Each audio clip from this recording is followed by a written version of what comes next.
Chapter 5. Parang lumipas ang mga araw ng mabagal para kay Rhea. Nakakabagot ang kanyang araw-araw na gawain. Sinubukan nila lumabas kasama ang kanyang mga kaibigan, kahit iyon ay hindi nakapagpasaya sa kanya. Hindi niya mahanap ang dati niyang sigla. At ang dahilan ng kanyang kalungkutan ay si Gerard. O hindi man siya, kundi ang katatagan at lakas na kinakatawan ng kanyang hinahanap ngayon sa kanyang buhay.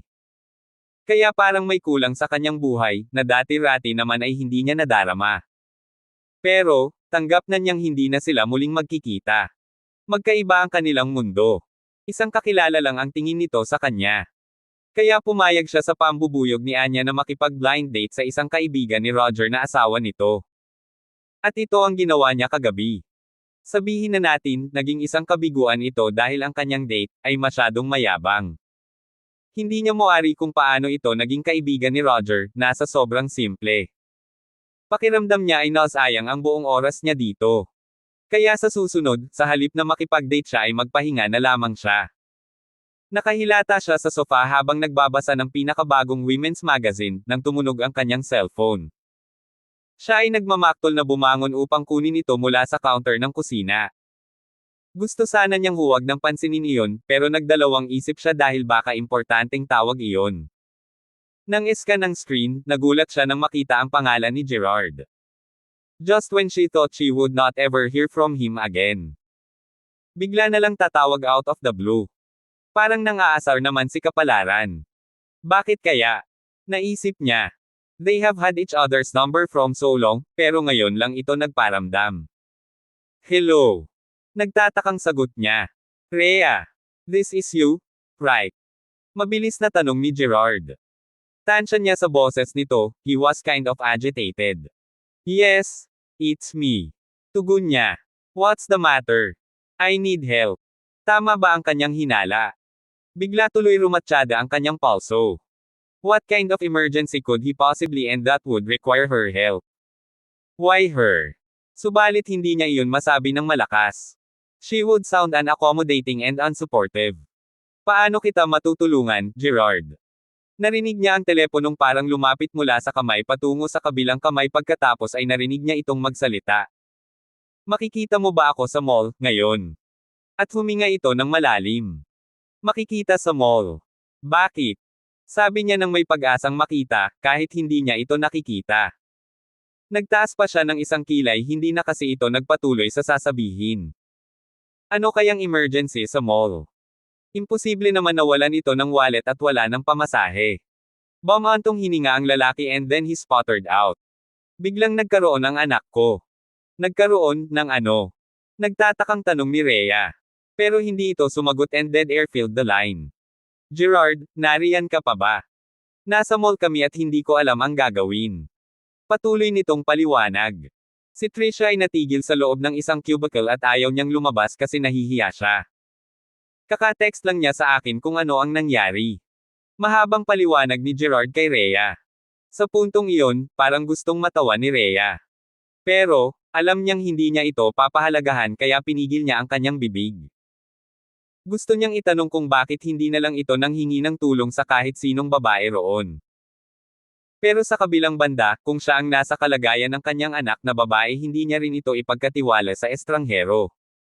Nagpatuloy pa ito sa pagsasalita sa kabilang linya. Hindi naman ako pwedeng pumasok doon, di ba? Hindi naman kasi ako babae. Habang sinasabi niya iyon, medyo tumaas ang boses niya. Okay. Papunta na ako dala ang immunization. Biro niya para medyo kumalma ito. Pero sa totoo lang, ang ideya ni Gerard ay nasa loob ng banyo ng mga babae ay nagpatawa sa kanya. Namangha rin siya na kahit nasa problema na nga, nakakagawa pa rin ito ng biro. Pangako, wala kang dapat ipag-alala. Magmadali ka lang. Utos nito. Dadating ako agad, malapit lang dito ang kondo ko. Sabi niya. Salamat, God. Nakahingang sabi nito.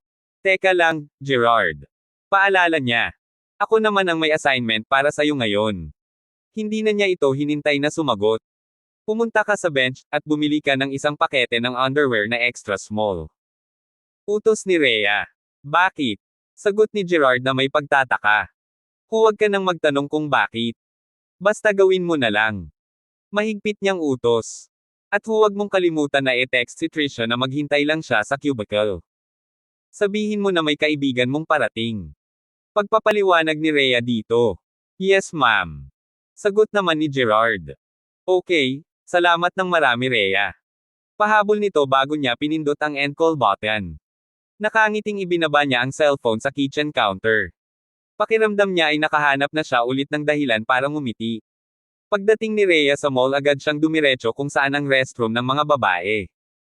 Alam niya na si Trisha ay nasa loob ng cubicle na iyon dahil ito lang ang nakasara.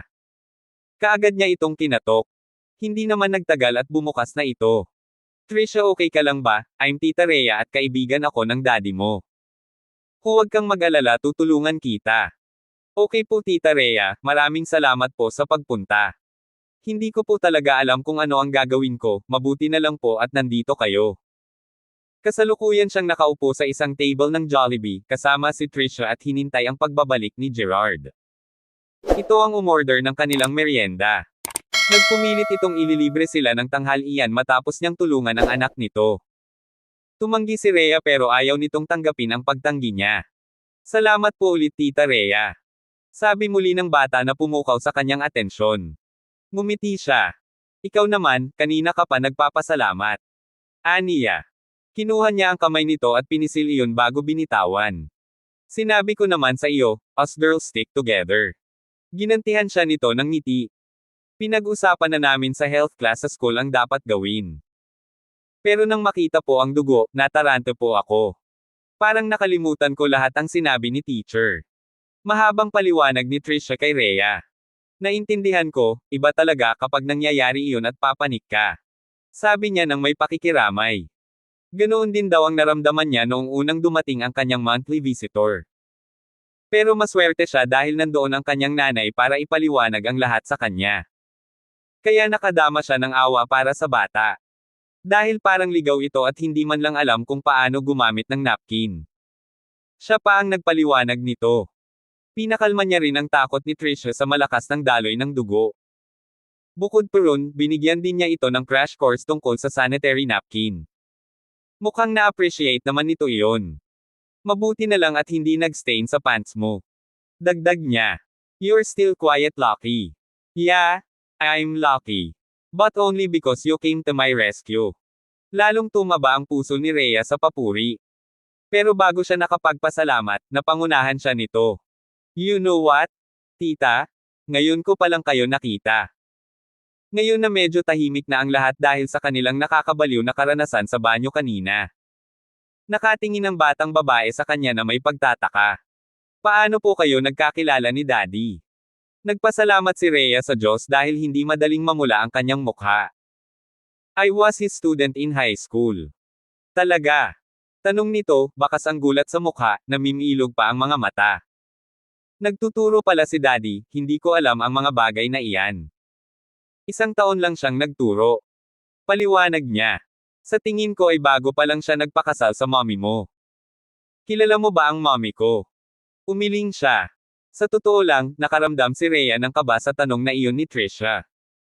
Ano kaya ang hitsura ng unang asawa ni Gerard? Matagal na iyon Trisha. Nakasalubong ko lang ulit ang daddy mo mga ilang buwan na ang nakalipas. Sabi niya. Sabi ni Daddy, kamukha ko raw ang mommy ko. Napatingin ng maigi si Rhea sa mukha ng batang babae. Mahaba at makintab ang buhok nito. Makulay ang balat nito na may bahagyang kulay dilaw na karaniwan sa mga lahing Chino.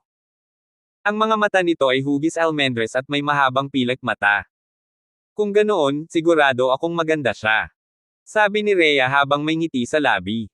Salamat po tita. Nakangiting sabi nito. Pagkatapos ay natahimik silang dalawa. Pero hindi komportable si Rhea sa katahimikan. Dahil pakiramdam niya, sinusuri siya ng maigi ng bata. Nanliligaw ba sa iyo si Daddy? Biglang tanong nito. Hindi niya malaman kung masaya o galit si Trisha. Diretso ang tuno nito.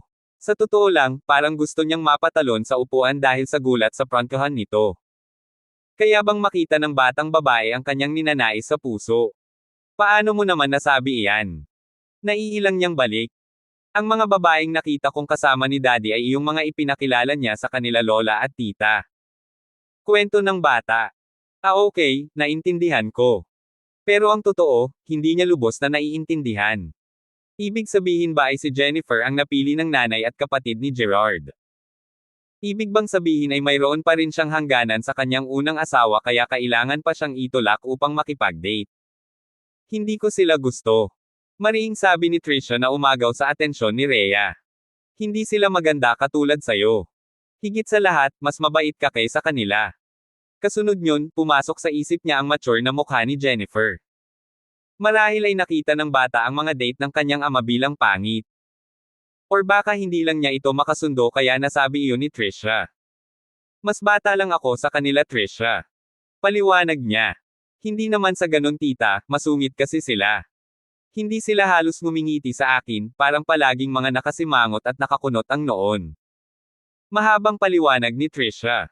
Kunot na noo, maaaring ito ay dahil sa mga kulubot. Anang molditang boses-boses sa isip niya. Pinilit niyang pigilan ang kanyang ngiti.